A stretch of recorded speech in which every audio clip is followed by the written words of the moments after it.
Hey, salut à tous, c'est James, bienvenue dans 30 jours pour apprendre Photoshop. Jour numéro 27, aujourd'hui nous allons voir l'utilisation des filtres. Donc je sais que dans certaines émissions précédentes, nous avons utilisé quelques filtres. Maintenant nous allons voir un peu plus en globalité, en totalité, les filtres qui existent sous Photoshop. Donc étant donné que j'utilise la dernière version de Photoshop, il se peut que vous, si vous n'utilisez pas la même version, pardon, vous n'avez pas certains filtres. Donc pas de souci, hein. Si vous voulez la version, téléchargez-la ou achetez-la directement en magasin ou sur le site de Adobe. Donc téléchargeable sur adobe.com ou .com/fr ou .fr sûrement. Tout simplement, il y a une démo de 30 jours gratuite. Donc passons maintenant sur Photoshop. On se retrouve donc sur Photoshop. Là, je vais vous faire une petite démo des filtres. Donc les filtres, sur quoi ils vont s'appliquer? Donc ils s'appliquent essentiellement sur les calques. Voilà, et donc je vais vous montrer, donc on va faire un petit test avec un calque de texte, hein. Donc les filtres ne s'appliquent pas sur les calques de type vecteur, euh, à part, euh, à part les masques de fusion, si on ajoute une option spécifique, si je me trompe pas. Donc on va pas voir ça, c'est un peu, ça serait un peu trop pour vous. C'est juste pour vous dire que on n'ajoute pas, donc bon, je mets test, hein, voilà, on va pas s'embêter. Bon, on va juste le mettre en noir, voilà, en gris foncé, ouais. This is really cool, baby. Very great. Voilà, tout simplement. Donc les filtres, où est-ce qu'ils se trouvent? Donc on va essentiellement appliquer les filtres ici, donc juste le texte, just a little bit, here. Voilà.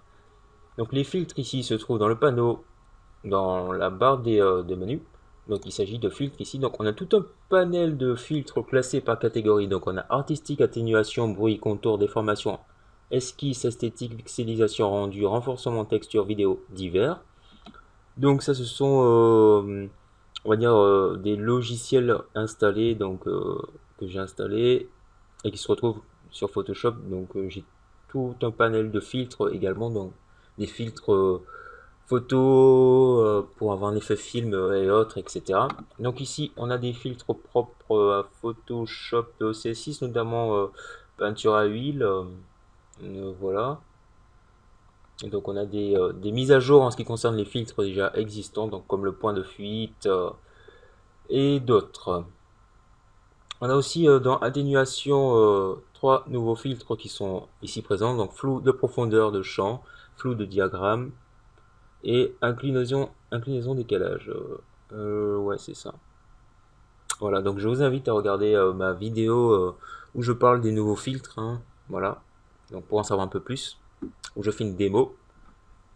Et donc ici, on a la possibilité de voir tous les filtres. Donc ce que je vais faire, c'est déjà faire une sélection. Donc je prends mon outil de sélection. Je prends l'outil lasso, c'est plus simple, plus rapide. Ah, tu rames un peu. J'aime pas ça. Voilà. J'ai fait ma sélection assez succinctement. Je vais aller dans filtre, donc pour appliquer le filtre uniquement à ma sélection, non pas à toute l'image, hein. Et donc filtre, je vais juste prendre, voilà, filtre, donc je peux lui ajouter une atténuation, par exemple, flou de surface. Voilà, et là je peux voir le changement qui va s'appliquer. Donc je peux augmenter le rayon, augmenter le seuil. Et là je vois, j'ai mon effet qui apparaît. Donc je peux cocher l'aperçu en direct, hein, ou avoir l'aperçu juste ici. Donc ça vous permettra de gérer sur les performances aussi de votre machine, tout simplement. Donc si j'ajoute et tout, je valide par OK. Là, le changement est effectué. Donc supposons que je veuille appliquer un autre effet, donc notre filtre. Donc on va voir déjà la galerie des filtres. Donc on retrouve beaucoup de filtres dans cette galerie, donc classés par catégorie. Voilà, donc dans artistique, j'ai tout ça. Donc bien entendu, on a la possibilité d'effectuer un réglage ici. Voilà, donc c'est cool, hein. Il y a tous les filtres, on peut effectuer nos changements. Voilà, on regarde tout ça. C'est assez sympathique.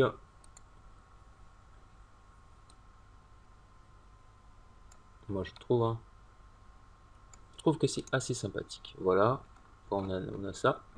Donc si par exemple, là j'ai appliqué un filtre à mon image, donc je vais juste le désactiver. Par exemple, je vais appliquer le filtre à, donc par exemple au flou gaussien. Donc ça me dit que ce calque de texte doit être pixelisé. Donc comme le texte est entre autres un vecteur, ça me dit entre autres qu'il ne peut pas appliquer de filtre sur un vecteur. Donc ce que je peux faire, c'est soit le transformer en objet dynamique, soit le pixeliser. Là en l'occurrence, on va le pixeliser. Donc il va être pixelisé, non, il sera plus en vecteur, donc je valide par OK. Et là, mon texte est pixelisé et je vois le résultat instantanément. Voilà. Donc l'effet de flou gaussien. Donc en allant dans les filtres, déjà, on va voir ça dans la galerie de filtres. On va plutôt faire ça. Voilà, donc on n'a pas ce qui concerne l'atténuation. Donc bon, c'est pas grave, l'atténuation c'est en gros ça contient tous les flous, ça contient des flous en fait, flous de surface, mouvement, gaussien, etc. Donc faites des tests pour avoir le meilleur rendu, hein. Après dans artistique on a différents types de filtres, hein. On a un effet plastique, etc. Donc ça, voilà. Donc les contours, donc il y a des filtres qui n'apparaissent pas directement dans la barre, hein. Voilà, des filtres, divers filtres. Dans des formations, voilà, tout ce qui concerne la déformation. Esquisse aussi, avec les paramètres. Esthétique, bon, j'ai envie de dire, il y a pas grand chose là, en fait, dans ce panneau. Et textures, on trouve ça, comme ceci. Donc, voilà. Là, on retrouve tout ce qu'il nous faut. Donc, on a plus de détails, notamment aérographe. Donc, ils n'ont pas mis d'aperçu pour tous les filtres. Bon, c'est un peu... on va dire que c'est un peu dommage. On a pixelisation, non. On n'a pas vidéo ni divers. Donc, divers, on a autre, maximum, minimum, passe haut. Voilà. Donc, ça, j'ai utilisé ce filtre pour un tuto sur la retouche d'image, la retouche de la peau notamment. Voilà, donc il n'y a plus grand chose à dire, hein. En l'occurrence, on a vu un peu tous les filtres. Donc ici, si par exemple je convertis mon texte en objet dynamique, donc on a vu comment le faire, parce que j'ai parlé de l'objet dynamique. Là, mon texte il est toujours pixelisé, mais il est transformé en objet dynamique. Là, si je vais dans filtre, atténuation, flou, gaussien, je peux appliquer mon flou directement, parce qu'il est considéré comme objet dynamique, malgré le fait qu'il soit toujours pixelisé. Pardon, malgré le fait qu'il soit toujours sous forme de vecteur. Donc je double-clique pour voir effectivement qu'il est sous forme de vecteur, ici. Puisque on a l'icône de texte. Voilà. Tout simplement. Donc cet épisode touche à sa fin.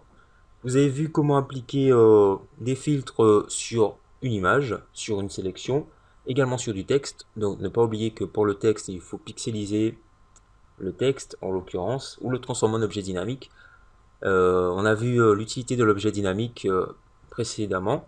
Donc après je vous invite à faire les tests, à voir les différents filtres qui peuvent servir pour vos différentes compositions. Et voilà, donc si vous avez des questions, laissez des commentaires et je tâcherai d'y répondre au mieux. Sinon, je vous invite à rechercher sur Google. Voilà. Donc, merci d'avoir regardé et peace out.